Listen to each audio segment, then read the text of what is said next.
দিলাম। তোর সিগনেচার লাগবে। তুই আমার সবচেয়ে কাছের বন্ধু, আমি তোকে চোখ বন্ধ করে বিশ্বাস করি। তোমাদের এত বড় সাহস, তোমরা আমার বাসায় এসেছো? কে আসতে বলেছে তোমাদেরকে? আমি আসতে বলছি। আমি আমার সকল সম্পত্তি আমার বন্ধু রাতুল রাজের নামে লিখে দিচ্ছি।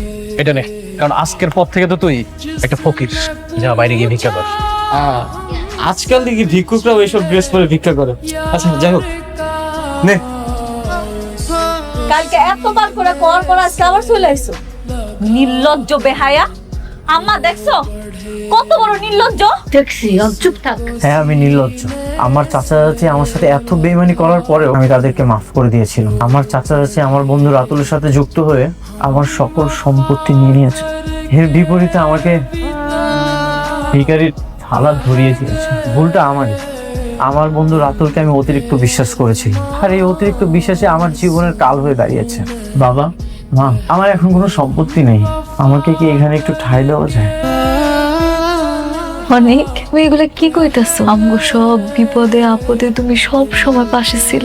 এখন তুমি আমগো সাইডে কই থাকবা? আমি আমগো কাছেই থাকবো।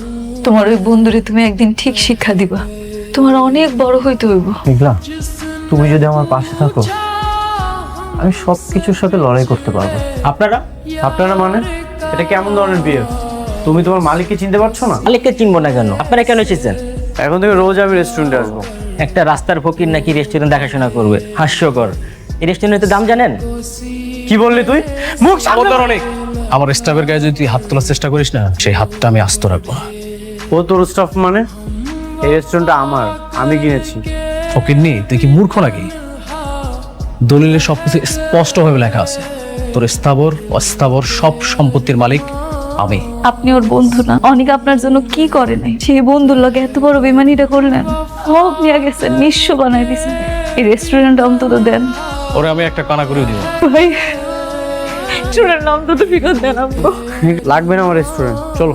তুই তো ভালোই বিজনেসম্যান রে, নিজে না পেরে তোর বউরে লাগাই দিছিস। শোন, একটা কাজ কর, বউরে দিয়ে অন্য কোনো একটা ধান্দা করতে পারিস। রাতুল, বাজে কথা বলে তোর জিব্বা আমি টেনে ছিঁড়ে ফেলবো। অভিশাপ তোলার হলো, সুদে আসলে একদিন ফেরত পাবি। দুইটা চা দেন, এটার কিন্তু করইব। তো ম্যানেজার কোথায়? তোর চাকরি কিভাবে থাকে আমি সেটাই দেখি। আরে কোটিপতি গাড়িওয়ালা দিয়ে ভাঙা দোকানে বসে চা বিক্রি করতেছে। দিন থেকে ভালোই ভাব নিচ্ছিল, আজকে দেখি গরিব গোদানে চা বানাতে। বাড়তি কথা বলবেন না, বসেন, আমি চা দিচ্ছি। সকালের ধনী রে তুই, সন্ধ্যাবেলায় ফকির। ওই গেল তো টাকার অহংকার। আপনারা এখান থেকে চলে যান। কিন্তু জুতা পেটা করিনি, আজকে কিন্তু জুতা পেটা করবো। এখনই আমার দোকান থেকে বের হয়ে যান। থেকে লোক একদম গেটি মেটি কিন্তু ভাঙ্গা লাগাম, তুই চিনিস? দোকানদারের একটা অপমান করো, তোর তো সাহস কম বড় না। এই, আপনার আমার জামার সাথে খারাপ ব্যবহার করতেছেন কেন? কত বড় লোক, কত কোটিপতি। হ্যাঁ রে, এত যদি বড় লোক হইতো তাহলে সাইড দোকানে বসে আছে কেন? আমি কি করবো না করবো সেটা একান্ত আমার ব্যক্তিগত ব্যাপার। যা এখনই আমার দোকান থেকে বের হয়ে যা। কি দরকার ছিল হ্যাগলকে ঝগড়া করা? সরি, রাগটা কন্ট্রোল করতে পারিনি।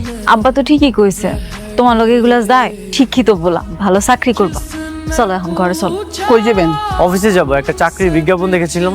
আর কোন চাকরি হবে না, লোক না হয়ে গেছে। আচ্ছা, আমি ভিতরে যে স্যারের সাথে একটু কথা বলি। কথা বুঝেন না?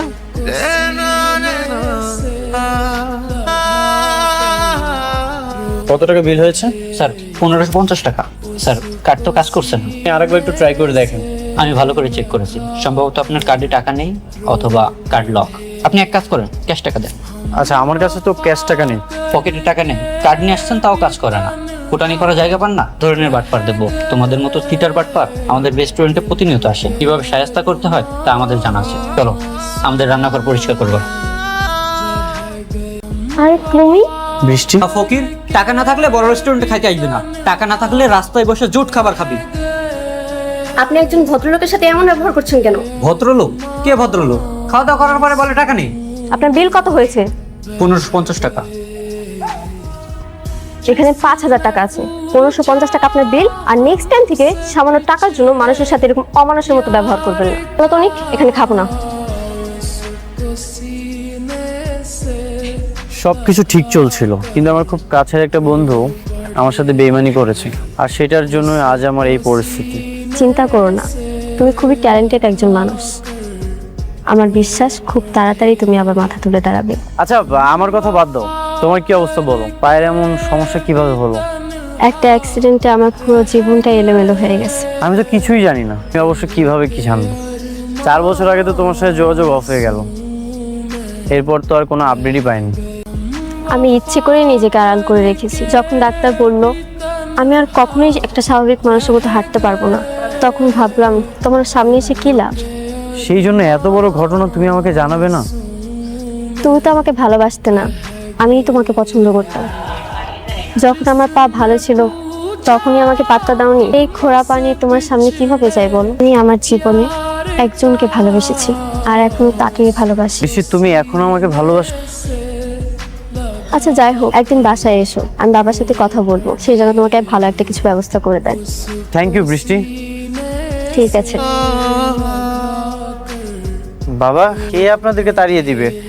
আর এত টেনশনের মধ্যে আছেন যে? আর কইও না, আজকে কিছু মাস্তান আইছিল টাকা নিতে। কিসের টাকা? হ্যাঁ আমগো নরম পাইছে এলিগা চাঁদা নিতে আইছে। টাকা দিতে হবে? এটা কি মগের মুলুক নাকি? মগের চেয়ে তো খারাপ মানুষ, অবস্থাতে এত সহজে মারা যাবে না। যেভাবেই হোক ওকে টাকা জোগাড় করে দিতে পার, নাহলে আমাকে এখান থেকে চলে যেতে হবে। বাবা, আপনি একদমই চিন্তা করবেন না, দেখি টাকার একটা ব্যবস্থা করা যাবে। কি? তুমি কি কইতেছো? এমন অবস্থায় তুমি এত টাকা পাইবা কই? দেখি কোন একটা ব্যবস্থা করা যায় কিনা। আর তাছাড়া সবকিছু হারিয়ে তো পথে বসা যাবে না। এই বস্তিতে কত মানুষ থাকে এইখানে, সবার তো একটা থাকার জায়গা তো অন্তত থাকা লাগবে। কালকে বৃষ্টির বাবার সাথে দেখা করতে হবে। আব্বু, আসসালামু আলাইকুম আঙ্কেল। ওয়ালাইকুম আসসালাম। তুমি তাহলে অনেক, জি। Please sit down. ফাইলটা নিয়ে অফিসে যাও, আমি সিগনেচার করে দেবো কালকে। তাহলে তুমি সেই ছেলে যার জন্য আমার মেয়ে দিনের পর দিন মন খারাপ করে অপেক্ষা করছে? আসলে আঙ্কেল, আমি জানি তোমার বিষয়ে, আমি সবকিছুই জানি। আমার মেয়ে তার মনের কথা সবকিছু আমাকে শেয়ার করে। এমনকি তুমি যে নিজের বিজনেস হারিয়েছো, বন্ধুদের দ্বারা প্রতারিত হয়েছো, এটাও কিন্তু আমি জানি। আপন জনেরা যদি বেইমানি করে তখন তো আর কিছুই করার থাকে না। দেখো, আমার মেয়ে তোমাকে ভালোবাসে। আমি চাই তুমি আমার মেয়েকে বিয়ে করো। আমার এত বড় বিজনেস, বাড়ি, সবকিছু আমার মেয়ের বৃষ্টির নামে। দেখো বাবা, আমার বয়স হয়েছে, তোমাদের দুজনের বিয়েটা হয়ে গেলে আমি আমার বিজনেসের দায়িত্ব তোমার হাতে দিয়ে আমি একটু রিল্যাক্স করব।